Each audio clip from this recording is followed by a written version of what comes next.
Hey there, I'm Bex, welcome to my channel. This week I'm going to be showing you how I painted this portrait of the fabulous Billy Connolly. This is a mixed media piece and I'll give you a full rundown of all of the supplies I used to create this. So first off, let's talk a little about the man himself. Billy Connolly is a comedian, artist, musician, actor, you name it, he's done it and he has done it well.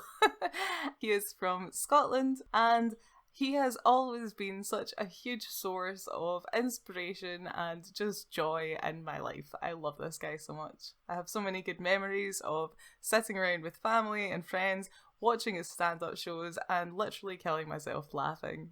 Because I grew up watching this guy, I feel like his comedy is very closely intertwined with how I developed my sense of humour, and I'm probably not the only person that feels that. I don't know, I just feel like he is such an icon, he is such an important part of Scottish culture, and I just love the guy.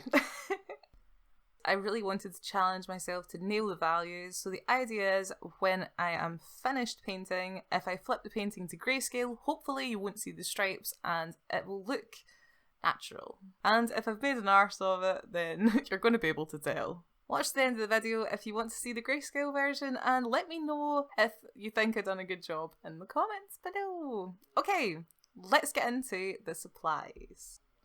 First up, for the black and white areas, I'll be using Dr. P.H. Martin's Bombay Black India ink. I absolutely love this stuff. I bought this bottle probably about a year ago and I have so much left. It is ridiculous. I've used it a lot. It's great for drawing and painting and a little goes a very long way. Like, I really love this stuff. Couldn't recommend it enough. Next up, I have Dr. P.H. Martin's Bleed Proof White ink. This stuff is really good for correcting little mistakes. It is more opaque than gouache and it lies a little flatter on the paper, so it's good to use alongside watercolour. I've had this bottle for probably about a year and a half now, and when I open it, it makes a lovely mess. And it's actually kind of hardened, to be honest with you. Like, this is not liquid ink anymore, guys. You can dilute it with water, so it's not the end of the world, but I dread to think how this is going to look in a couple of years. Right, be right back. I'm going to go and clean up this disgusting mess. Next up, I have some painter's tape. This stuff is particularly good for getting clean lines, which I really needed for this piece. For the coloured areas, I'm going to be using my Winsor & Newton Cotman watercolours. I got these paints back near the start of 2019, so they've lasted me a very long time. I really like them and I've used them a fair bit. There is still loads of paint left. I'm only really running out of a couple of pans, so there are a few paints in the set that don't like to activate with water very well, which isn't great for watercolours. Some of them you need to really scrub your brush to try and lift any pigment off of the pan, which is not great. But that is only a couple of colours and there's a lot in here that I really like. Two of the paints in particular I found don't like to dissolve in water at all and they just kind of crumb up. It's a bit weird.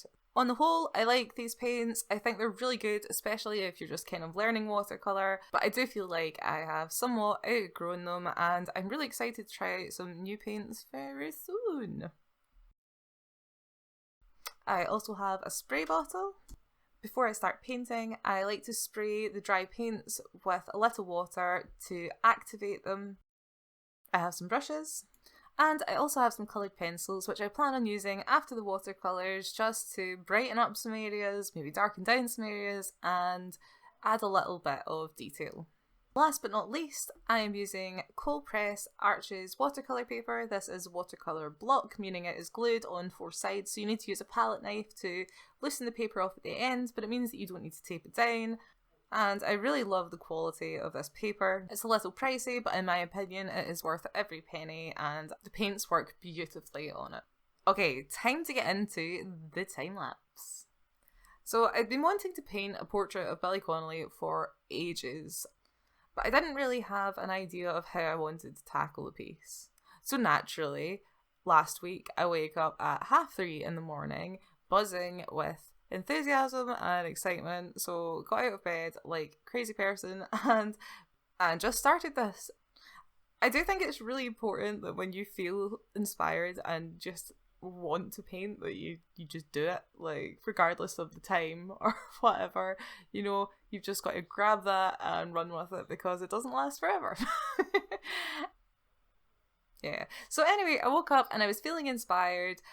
Billy used to wear this suit all the time. It was like kind of black and white stripes. It was so iconic, and I always associate black and white stripes with that suit. I don't know why. But I thought it would be really cool to incorporate the idea of that suit into the portrait. So I thought it would be quite fun to experiment with doing something like that for the background. And then I decided to make the black stripes all grayscale and the white stripes in full colour. And of course, by full colour, I don't mean realistic colours, I just mean like colour. So I started by building a reference for this piece. I found a really nice photograph of Billy. I made sure that the lighting in the photo had enough contrast and was easy enough to read. I then converted that portrait to grayscale and messed around a little on my tablet with different colours and elements that I could maybe incorporate into the design. So I finally came up with my reference picture, and then it was time to paint it. So I started off by putting some masking tape over the areas I wanted to paint in colour or to preserve white for the background. That meant that I only had to think about the India ink portion of the design. So I got my ink, diluted it down quite a lot, although I don't think I diluted it down quite far enough. I think I immediately went into the hair and made it a little darker than I initially wanted to.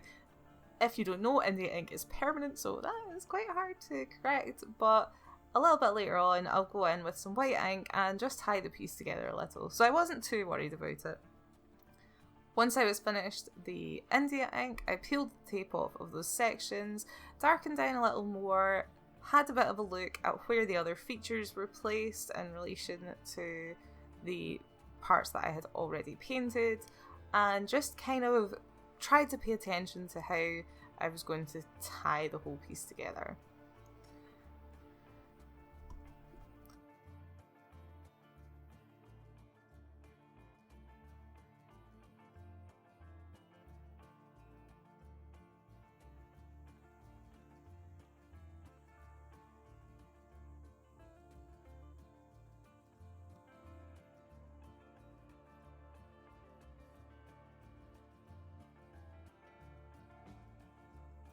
Then it was time to do the really crazy bit and go in there with all of that colour. Oh my god, I love it. This was my favourite bit of the painting, if you can't tell.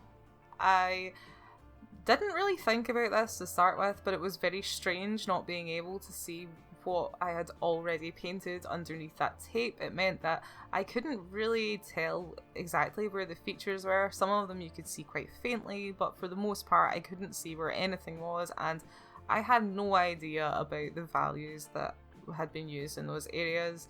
The only thing I knew is that I had went a little too dark with the India ink compared to my reference, so I tried to go a little bit darker than I had initially planned with my colours. This shouldn't really matter too much as long as the relationships between the values are correct. It doesn't really matter if the values are identical to the photo. So, you know, overall the painting could be a little darker, but it still have a convincing form. And it really is those relationships between the values that you need to pay attention to achieve that. So I wasn't too worried at this stage, and to be honest with you, I was just really excited about this experimental piece. I must say though, the painting went through an incredibly long, ugly phase while I was doing the colour. Oh my god, like, when I was sitting painting this, there was a few times that I thought, wow, this is like horror movie stuff. But as I progressed through the painting and built up those values with the watercolour, it started to come together.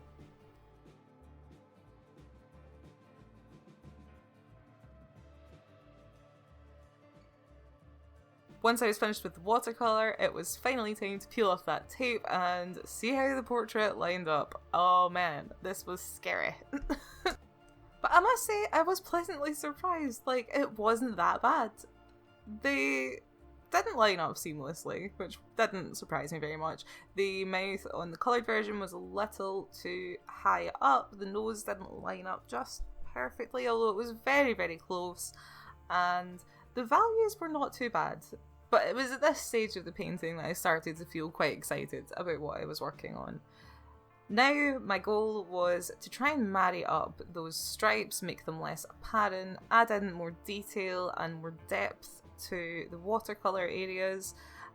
I felt like the watercolour, although I had tried to make it darker while the tape was on, still wasn't quite dark enough in some areas. Also, I decided to use some white ink to lighten up some areas, but also to tie the piece together, because with white I could use that across both the India ink and the watercolour, which just kind of softened the harshness of those stripes. I think if I had an unlimited amount of time to work on this piece, then I would have been able to get those stripes to disappear completely, but you know, I unfortunately couldn't sit for it forever and do this as much as I would love to. But yeah, it was a lot of fun to try and marry things up. It didn't go totally smoothly, but I feel like going in with the coloured pencils towards the end just to add a little bit more detail and get those dark values in there. You can be a lot more precise with a pencil than a small watercolour brush. I also love the texture of the cold pressed paper and the pencils together. Because cold pressed paper has a slightly rough texture, the pencil really grips onto the kind of raised bits of paper and leaves little gaps behind in others. Personally, I really like the effect of this, and I'm glad that I was able to incorporate them into the painting, as I don't use coloured pencils all that often. It was also quite nice to be able to put down coloured pencil and then go back in with watercolour over the top of the pencil, knowing that the pencil wouldn't budge, but any little gaps left behind I could still darken down or alter the colour slightly if I needed to. So definitely for the purposes of this piece, the coloured pencils were a great asset to have, and I really loved experimenting with the colours. I don't think I mentioned earlier, but these are Faber-Castell Polychromos pencils. They are super vibrant, they blend together really nicely. You can use solvent to blend them. That is not something that I've done in this painting, I just kind of left them very textured.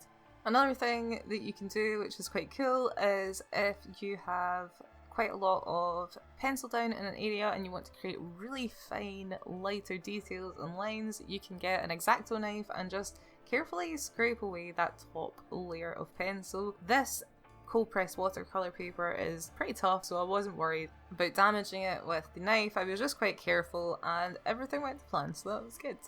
You can see the areas that I use this technique, especially in the eyebrows. It's really good for those fine lines. I've used it when I've been drawing feathers before. It is a really cool technique, so try it out if you like pencils.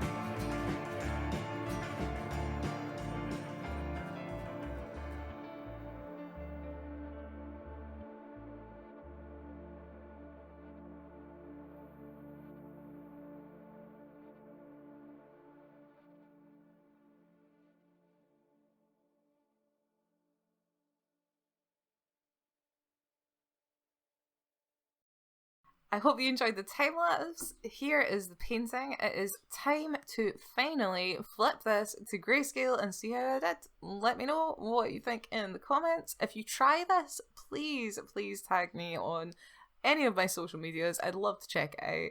If you have made it all the way to the end of the video, please consider leaving a like and maybe subscribing if you've enjoyed it. It really helps me out, and I love making these videos for you guys.